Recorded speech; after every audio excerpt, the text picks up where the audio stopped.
Hi student, welcome to my next session, that is DFT as a linear transformation. Okay, you see WKN, this is the twiddle factor, and WKN is equal to e to the power minus j2 pi divided by capital N. This is the twiddle factor, and the value of twiddle factor, if we incorporate this value in the expression of the DFT expression, then it becomes, there is x of k, which is the notation of the DFT of xn, can be written as summation n equal to 0 to capital N minus 1 xn WKN capital N, where small k varies from 0 to capital N minus 1. Now if you add this twiddle factor in the IDFT expression, then it becomes 1 by capital N summation k is equal to 0 to capital N minus 1 capital X of k e to the power minus j2 pi k n by n. This can be represented as w whole to the power minus kn by n.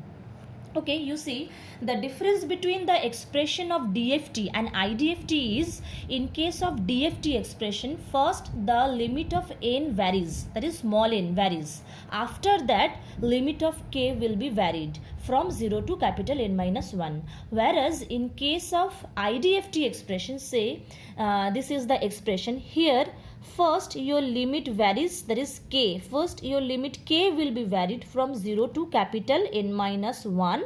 Then your expression after that small n will be varied. Also in case of IDFT expression, 1 by capital N, this part is extra and this part is multiplied to this part. Okay, and this is the expression of IDFT. Now see, this is the DFT expression. That means we can say DFT expression capital F x of k can be written as summation n is equal to 0 to capital N minus 1 x n part, and after that your twiddle factor, okay, where k varies from 0, 1 up to n minus 1. This is the expression of DFT. Now if we consider this capital X of k as a matrix, okay, then you have to also consider this xn as a matrix as well as twiddle factor. This part also be a matrix. Now say this capital X of k is a matrix. That means the column matrix, the value of column matrix will be capital X of 0, capital X of 1 up to what? It will be up to capital X of n minus 1, because if you have n samples and if you starts from 0, then your value will be up to 0 to n minus 1. So this is a one kind of column matrix. Okay, so assume this xn is also a column matrix. That means what is the value of this xn? The value of this xn will be small xn, that is small x of 0, small x of 1 up to what? Up to small x of n minus 1. Okay. Next this twiddle factor, that is WKNN, this also be a matrix, but this is not a column matrix, this is not a row matrix. We all know for matrix multiplication, if this is a column matrix, that means suppose this is a column matrix, means its value is n matrix, n column matrix, xn is a n column matrix. That means for according to multiplication rule of matrix, this WN, that means twiddle factor, also be a n cross n matrix. That means you have to generate n cross n matrix for this twiddle factor.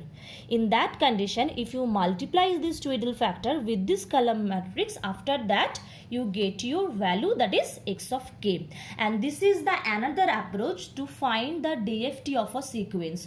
Already I have told you, to perform DFT we have two process. Okay, number one is using this direct formula. That means this formula you can calculate the value of DFT using this formula. Again you can calculate the formula that is DFT by using this matrix method. That means you can say we can evaluate the value of DFT by using matrix method, and that's why this overall procedure is known as DFT as a linear transformation. That means with the help of twiddle factor you can calculate the value of DFT. Okay, now what is the value of this twiddle factor here? Okay, see here, first your limit k varies from 0 to n minus 1. This is for IDFT approach, and for DFT approach here first the value of n is 0. That means suppose you have 5 sample, that means your small n will be varied from 0 to 4. That means first you have to put x of 0, x of 1, x of 2, x of 3, x of 4. After that, for k equal to 0 you have to calculate the overall result. Okay, then for k equal to 1 you have to calculate the overall result. Up to what you have to vary your value k? If you have 5 samples, that means and again you if you starts from 0 the value of k, so you have to vary your k from 0 to n minus 1, that means up to 0 to 4. Okay, that means first value is for 0. Okay, for n equal to 0, k equal to 0. That means when you generate this type of matrix, the value of this matrix will be, first column will be W0n. Okay, W0n up to, that means W0n. Okay, that means for this type of matrix first row will be W0n and first column will be W0n up to infinity. That means if you have 100 samples, so 0 to up to 99, the first row and first column will be W0n. Okay, next, this is the first row and this is the first column. Now what is the value of this second row? What is the value of this second row? Now if this is W0n, that means if the first value is W0n, so what is the next value? So obviously next value will be W1n, and after W1n which one will come? That is W2n. Up to what this value will be continued? Up to Wn minus 1n. Why Wn minus 1?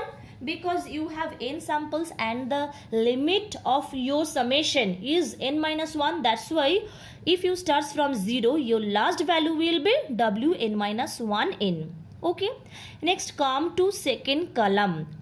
If this is W0n and after that W1n, so what next? So it will be W2n, then W3n. So up to infinite, last value will be what? Last value will be Wn minus 1n. Why this is again n minus 1 by n? Because you have n samples and if you start from W0n, so your last value will be Wn minus n.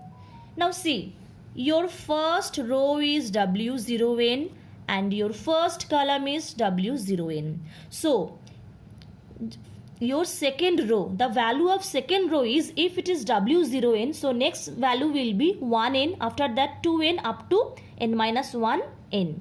Now if your second column, the value of second column starts from W0n and after that you have W1n, so your third value will be W2n, W3n up to Wn minus 1n.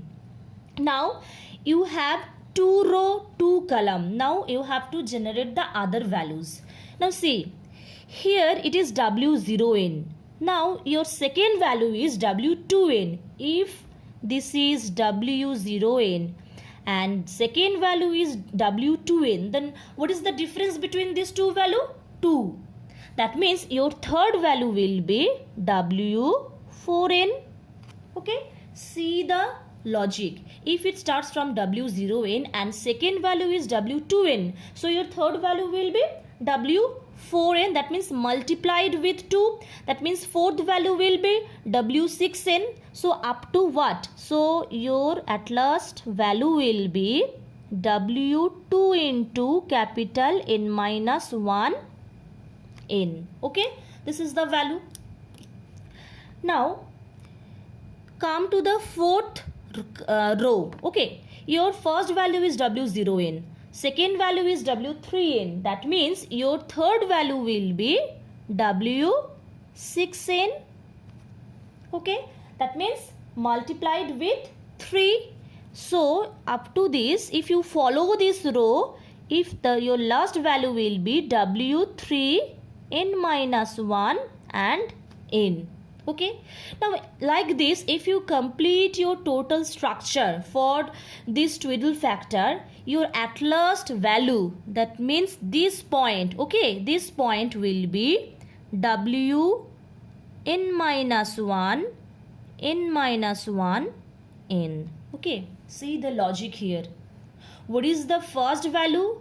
What is the first row? What is the first column? What is the second row? After that, you calculate the all over value. And what is the last value? Now, if you follow this structure, your last value will be W n minus 1 into n minus 1 suffix n. So, this is the overall matrix. Now, if you multiply this first column with first row, then we get capital X of 0. Again, if you multiply first column with second row, then you get X of 1. If you multiply first column and third row, then you get X of 2. Like this, if you multiply this first column with the last row, then you get your last value. And this is the another approach to find out the value of DFT using twiddle factor, or you can say this is the another approach to find out the DFT with using matrix method. Okay, also using this method you can also calculate the IDFT process, which I will discuss in the next session. Okay.